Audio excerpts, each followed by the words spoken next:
Are you ready? Are you ready? No. All right. 3.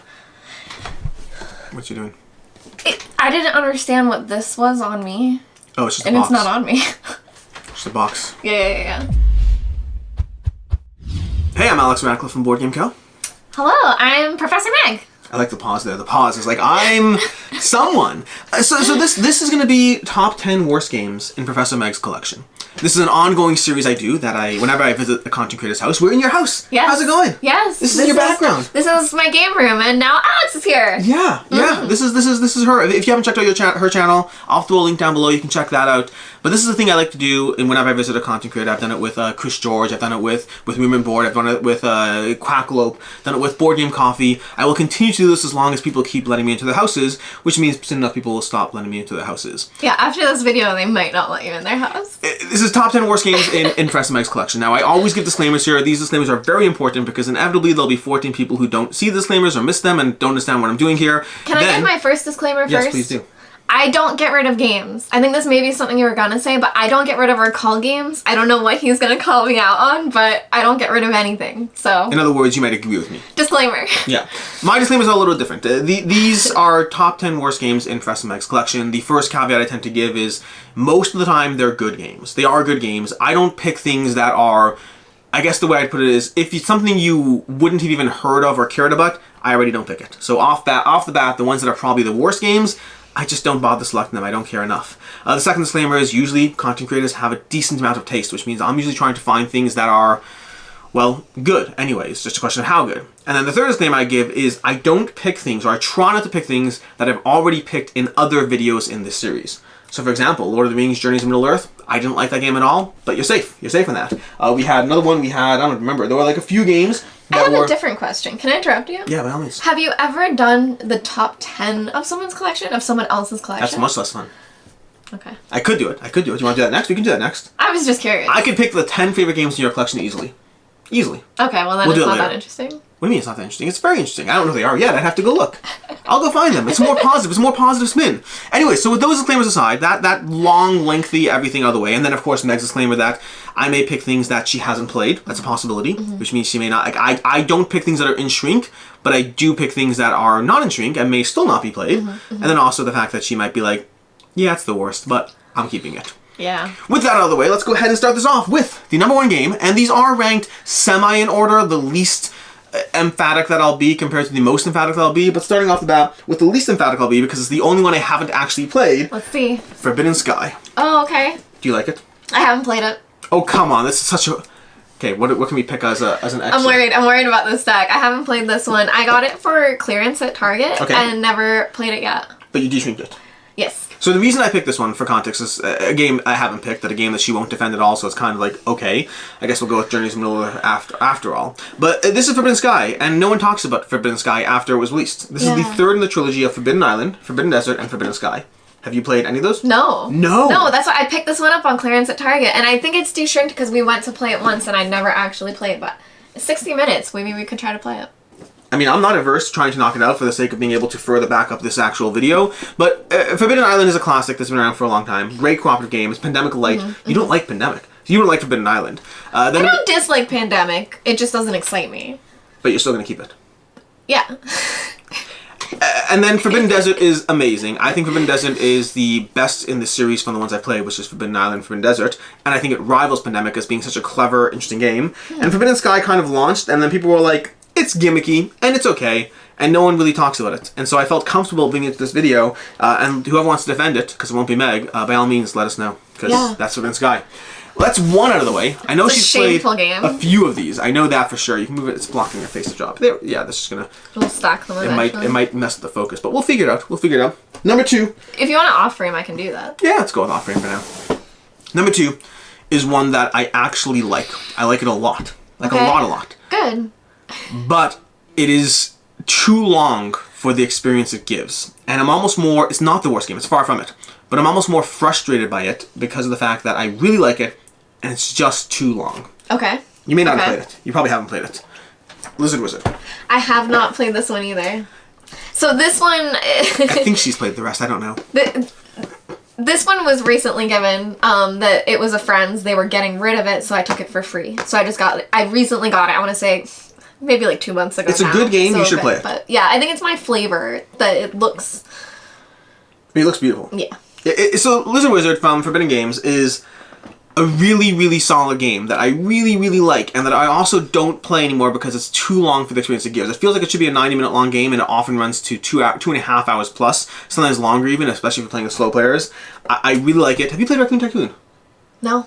So it's based on Raccoon Tycoon, but with more to it. I still have Raccoon Tycoon. I haven't played it yet. I need to play it. But, I mean, this you're not defending these yet. I hope you've played some of these. I know you've played some of them. I just don't know if you've played, like, 3 of them or the remaining 8. Yeah. But Lizard Wizard, it's a really good game that, unfortunately, bothers me. There are much worse games in this collection. Much more obvious picks. Oh, but no. I just... Because I like it, it bothers me more. Because I like it, it bothers me more that this is too long for the experience it gives. Here you go. Let's try for third time's a charm. I imagine you played the third one, but ultimately we'll see. The third one. Ooh, let's see. I imagine you played this. It's Cards Against Humanity. Yes. There's actually a bigger, blacker box somewhere. I hope so, because this one's empty. Yeah. I noticed this one is empty, and I was like, if she uses the storage, that's not going to be great. There's nothing in here. I was like, this is not a good fit. Maybe something's going on here. Those are the expansion boxes, and everything's mixed into the bigger, blacker box. So. Yeah, I can't defend it. The thing I will say, especially for keeping our copy, there are cards you can draw on yourselves, and we have a lot of, like, personal cards. That's the only defense I can give it. I don't care for it, and I haven't played it maybe in 4 years. So to its credit, Cards Against Humanity gives you a fun experience. The way Cards Against Humanity plays, the basic idea of it is it's apples to apples with dirty minds. It gives you a bunch of premises, it gives you a bunch of cards, you mix the cards, and then you make your little dirty joke, and the judge picks the joke, and then you go from there. I think it provides a lot of fun, to its credit. Like, I don't want to be completely mean to it. The reason I don't like it is I find more often than not, the dirtiest joke wins. It's not about, like, being clever. It's not about finding some, like, clever mechanism. Yeah. It's not about catering to the judge. It's like, that was the most offensive thing at the table. You win. Yeah. Okay. Where's the fun in that? I mean, it happens to be fun. Where's the But like I said, to be fair, like, we have a decent amount of custom cards that are handwritten, and, like, some have drawings on them. So I think that's where we have a lot of fun with our personal game group, because we have cards that relate specifically to us. I can't fight against that. And just customize your games. Cards Against Humanity, a fun experience that I think I just wish it weren't. You know, have you ever played Charity Party? No. Charity Party, I think, is a more clever version of Cards Against Humanity. It also has the dirty humor, but it has charts, and then it has, like, it's a little more interesting, but it has charts, and then it has words, and you're supposed to make the words line up so that the chart makes sense. So you have these, like, escalations of things, and you're trying to make the graph literally make sense according to the words you use. Okay. It still runs the risk of the dirtier joke winning, but I find it's a drop more clever. Anyways, that's that. So we played one so far. Not bad. Yes. I've probably played everything else, maybe. The next one I think you played, because I actually brought up as a reference point of when we were talking about this video. What's up? Nothing. Oh, okay, cool. Seven Wonders Architects. Seven Wonders Architects, yeah. You played it? Am I supposed to, I feel like every time you do it, am I supposed to be, like, defending immediately why care. they're here? Why they live here? You don't have to do that, because you made it very clear that you don't get rid of games. Yeah. So it just depends on if you care. You could be like, no, it's fine, it's not a good game. Or you could be like, that's amazing, what's wrong with you, Alex? Yeah, Seven Wonders Architects is fine. There's nothing wrong with it as a game, in my opinion. I don't know if I would ever pull it out to play. I feel bad saying that, but I still have it. And another thing for how I keep games, this is kind of a memory for me because I did the Learn and Play at PAX Unplugged, and I taught this to, like, a group of 70 people. And we also, and it was maybe like 10 different tables of 7, and we got to give to the winner the copy as well. Nice. And, like, we didn't tell them until the end, and at the end we were like, okay, winners, raise your hands, and they raised their hands, and we said, you get to take that coffee home, and the room, like, erupted. It was really cool. So it's a good memory for me. I probably won't play it at game night. For context, I love Seven Wonders. One of my favorite games. One of the first games I ever had in my collection. And I think Seven Wonders is an excellent gateway game. And then they took the excellent gateway game and they said, let's make it more gateway. Can I tell you my first ever Seven Wonders experience? Go ahead. I was sitting next to a friend. And it was my first time playing Seven Wonders. I was very aloof. Everyone else knew the game. Everyone else was very seasoned. They played this, like, every week. And he was trying to build his wonder, and I didn't even really understand, but I kept burying the cards of ore, and he never built his wonder. And I didn't even understand that's what I was taking away from him. That's a good... 7-1 is a great game. Everyone was like, she's never played this before. I think awesome. 7-1 is amazing. I think 7-1 Architects dumbs it down. To its credit, I think it makes it even more accessible for people who are even further removed from the board game space. I don't know if it was needed. I think it... Yeah. For learn and play, like, groups and families were learning it very quickly and did enjoy it. So I think for a certain group it is good, but... 7-1 is very accessible. Very accessible. Again, it was one of my first hobbyist games. 7-1 was, I think, along with Pandemic, along with... what else is there? Along with... Well, Castle of Burgundy's a little heavier, but along with a bunch of other games, 7-1 was amongst my first games, and I don't... I'm happy some people enjoy 7-1. It's Architects. I'm happy some people enjoy it. That's all I'll say. Yeah. You may not have played this next one. I don't know at all, but I'm just hoping you have. Maybe. Mysterium Park? Yes. You look excited. I've played it. I'm just happy I'm playing the ones in the stack. Yeah, Mysterium Park. I bought this off of a recommendation. Mm-hmm. A friend had played it and really enjoyed it, so we got it. I had played it once. I really don't like it. Why do I have these games? Oh no! Next video we're doing is Alex tries to convince Meg to get rid of games. We're going to do that one next. You really don't like it. Yeah, I felt like the clue system wasn't great. It was just very difficult, and it didn't feel like you were... Have you played Dixit? No. You haven't played Dixit? No. So for me, Mysterium Park is basically... Imagine you were playing Dixit, and just the rules were more complicated and the game was less fun. That's what it is. It's not bad. It's really not. Yeah. I had fun playing this, but I had fun in comparison to itself, not in comparison to other games. Dixit is a similar clue-giving mechanism of taking interesting art and cards and then trying to combine things. Have you played any games in this genre? There's a lot of games in the genre of bizarre pictures and then just word clue references. Yes, I feel like there's something else, but I can't think of it. Because there's something else that I bought and I was like, when we got this, we were like, oh, it's like there's that. There's Mysterium, there's Obscurio, there's one that I can't remember the name of it, but it's, I can't remember the name of it. I think it starts with an M. Muse, I think. No. Dixit, I don't know. There's like 14 that I'm forgetting. There's Dixit Stella, Dixit Journey. There's a whole bunch of these games. We should play Dixit. Have you ever played Dixit? No. Continues to name other Dixit games. No. Stella is a Dixit game, but in theory you might know it as Stella, not Dixit. It's a Dixit game. It uses the same art, the same cards. But we should play Dixit sometime. I think you'd really enjoy it. And with this one, with how different the art, how diverse it was between the different cards, you couldn't really link them together often. It just wasn't. It wasn't working well. Basically what I said. It's Dixit if it were less fun. That's what it is. It's a good game. It's a good premise. I just think that Dixit is a better premise, and I'd rather play Dixit every single time. So we're doing pretty decent in the next ones, and I assume you've played this next one, and this next one is the one that I likely will get the most hate for. I'm fine with it. I acknowledge this next one is a very good game. It's just not a game I liked in the slightest, and that's Viscounts of the West Kingdom. I haven't played it. So the thing, and here's my issue with Viscounts. I got Paladins. We really loved Paladins. I got Viscounts. I learned it, and I never got anyone to agree to play it with me. So I'm not going to help you with that. I'd play Architects. That's the thing. No one really wanted. We had this and Paladins, and the choice was always Paladins. I'd play Paladins. I'd play Architects. I'd play Raiders. I'd play all of those other games. Yeah. Viscounts, and I don't love them as much as other people do. They're very very loved games, and I think they're all good, and I enjoy them all, and I'll happily play all of them with you. Viscounts is the only one that I would like if it was really important to you, and you're willing to like cash in on like Alex is an important game. I have to play it. I'd play it again. Yeah. But it's not a game that I enjoyed. It's the only one in the series that I actively disliked, to the point it's one of those games where I reread the rules after to make sure that I'm like, did I play it right? Because it feels like I played it wrong because I didn't have fun, and other people on the table did not have fun either. So maybe we played it wrong, but the rules seem to indicate we played it right. I watched the full Meeple University How to Play again after. Rules seem to indicate we played it right. It didn't work for me. Yeah, I picked it up after I got Paladins because my local game store, I think, only had that. Mm-hmm. Have you played Architects? No. Architects is good. No. It's well liked. I think Architects might be the highest rated in the series. I could be wrong with that, but I think so, maybe. But I did pick up this one to my other Bridgerton fans because it's Viscounts. And if you know, there's Viscount Bridgerton, and that's what made me want to play it. The overlap between people who love Bridgerton and play Viscounts is a smaller Venn diagram than you think. There's one of us. I'm sure there's more than one of you. But I think there's a smaller overlap than you think. Like, I like Bridgerton. Not so much in Viscounts. Yeah, so we'll see, but yeah, I've tried to play it and not been able to, so. Next up is one I know you like, I know you've played it. And it's going to be Krosmaster Arena. Yeah! You can defend this one.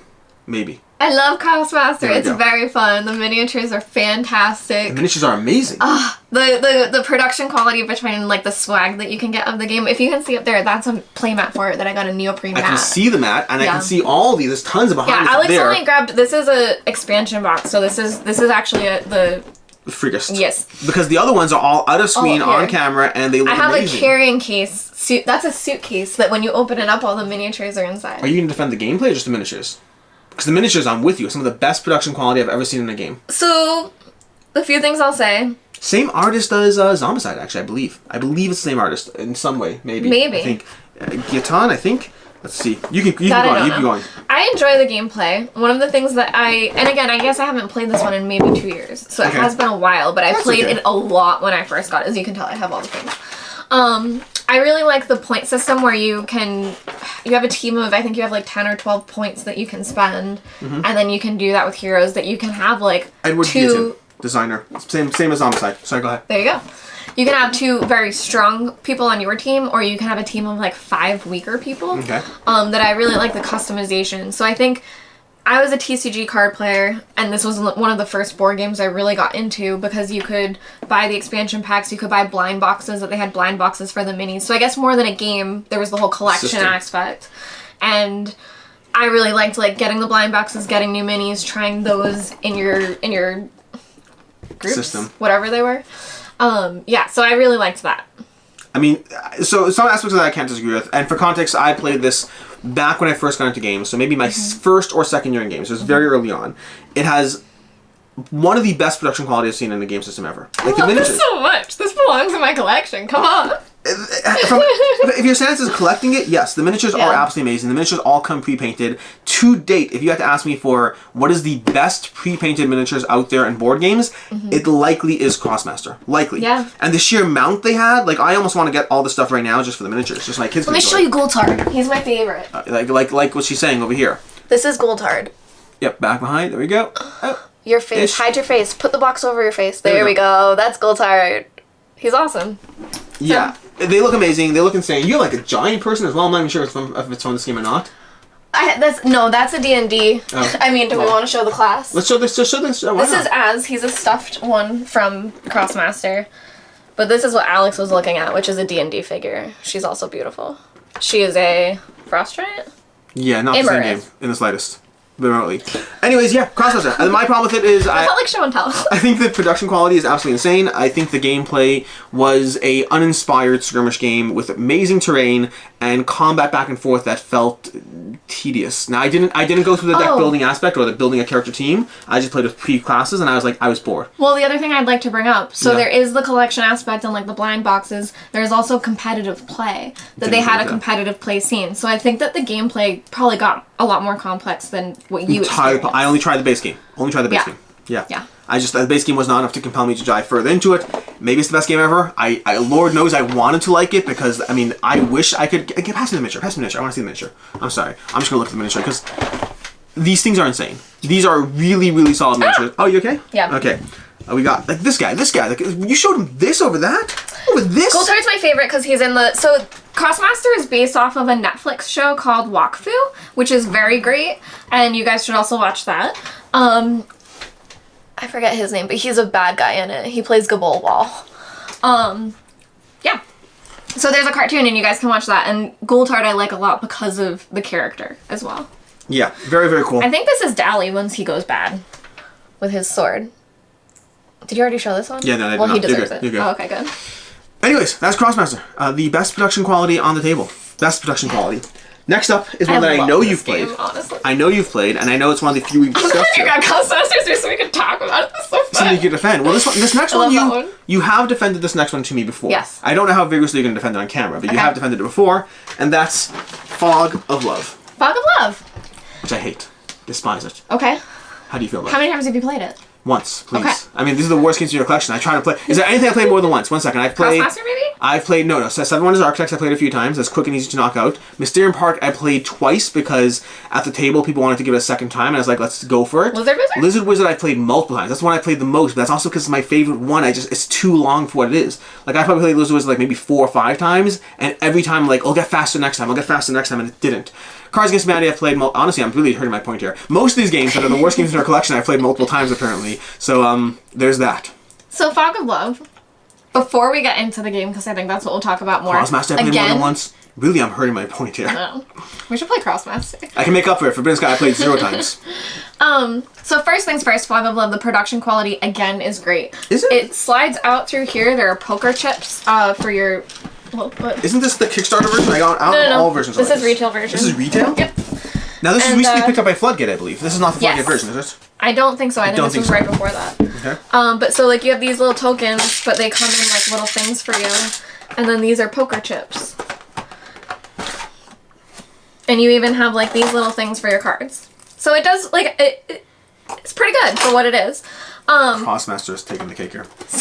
It does. It's not as good as Krosmaster. Okay, you can't pull this out after Krosmaster and be like, yeah, that's not fair. It's got cards. It's got cards. So the thing that I enjoy the most about Fog of Love, which is very difficult, is I play a lot of RPGs and games where you... I got it. Goodness.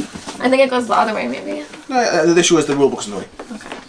Good. RPGs, you're saying? Yeah, where you're trying to put yourself in a character's shoes. You're not always playing yourself, you're playing someone else. And that's the thing about Fog of Love, is that you get these prompts and they'll tell you something like, you're selfish, and... I don't know, do you remember some of the... I'm trying to think of I don't remember the prompts. Some of it will be like, you're selfish and you value alone time. And then your partner could value, doing things together and exercise. And you're trying to pay into different things. And the part that I like is that you're forced to play that character. And a lot of people have a hard time with that. They're like, but I don't want to fight with this person, or I don't want to break up. And like, they always want to be together. And some people, like, your win condition at the end of the game will be being broken up. Like, it's that you're playing through the conditions that you're put under and not putting yourself into that character. And I think that's really fun and that's a good exercise. A lot of people don't like that. My problem is similar to that, not exactly that. I don't mind if the win condition is being broken up, that doesn't bother me. My problem when I played Fog of Love is it felt like a game where I had a choice. I could play thematically to my character, or I could play optimally to win. If I played optimally to win, then I was breaking the thematic aspect of what the game gave me. And if I was playing it thematically, then I wasn't trying to win, and that felt opposite to what the point of the game was. So if you just said, hey, this is an RPG experience where the goal is not to win, the goal is just to be the person you're playing as, I still wouldn't like it because I don't love RPGs, but at least I'd respect it. Yeah. It felt like a game where they're like, here's the thematic approach to the game, and also if you want to win, you have to completely ignore everything we just told you. And I was like, that just feels silly. Why am I playing this game then? Like, I got the opposite feel, so I wonder if it was just like the matchup that you had when you played. Could be. I only played it once. After one play, I was like, I don't know why. This is not a game that feels thematic, and it's not a game that feels like a good strategy game. It feels like a weird hybrid of the two. Technically, if you're playing into strategy, you should be doing what would make your character happy in the end. It's been long enough that I think that's the only way to strategically win, and you do the prompt. It's been long enough that I can't double down on anything except for the feeling. I can tell you the feeling I got. I can't tell if I'm right or wrong. But yeah, that's Fog of Love. Fog of Love. But good enough game that sold mass amounts of copies, and Floodgate basically picked it up. And I understand why some people don't like it. I agree that some people really don't like not making the choice they would make, and instead trying to make the choice of what their character would make.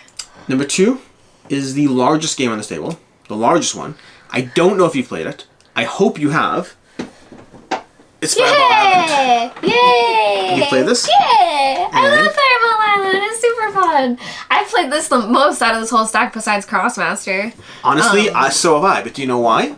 Because my kids love it and I hate it. I'm a big child. Why do you like this? It's like roll and move with like it's card-based roll and move. Yeah. You just wander around the island, just getting obnoxiously in each other's ways. Where's the fun? Extremely simple. Extremely simple. So I guess for me, I don't watch that much TV. That we play a lot of games when we eat, like for dinner and stuff. And I also, I do a projector outside a lot, and I hang out outside. That I'll usually bring tables out there in the summer. That this is a great one, like as the sun is going down, like you don't really care the stakes of what's going to happen. Like if you're grilling and someone needs to go stop, like you're kind of just sitting there doing things while you're hanging out. Yeah, so I really enjoy it because we'll like put Indiana Jones on the projector, be grilling, and it's something fun where like as the thing rolls, like it's the kind of game you can leave, come back, and go, oh! And there's not many games like that you can get excited to come back to if you need to walk away. First of all, have you played Temple of Chalk? No. Oh, that's that. If you want an Indiana Jones kind of adventure game, very different game, but it's an older game. I think it's out of print. They had two of them. They had the Adventurers Temple of Chalk and the Adventurers, I think, Pyramid of Horse, if I'm not mistaken. Both very adventure Indiana Jones style games. I mean, if you're a biggest testament, this is a game that you can easily leave. I agree with you. Yeah, and that you don't have to worry too much about like if it gets bumped or whatever. You can kind of just leave it out.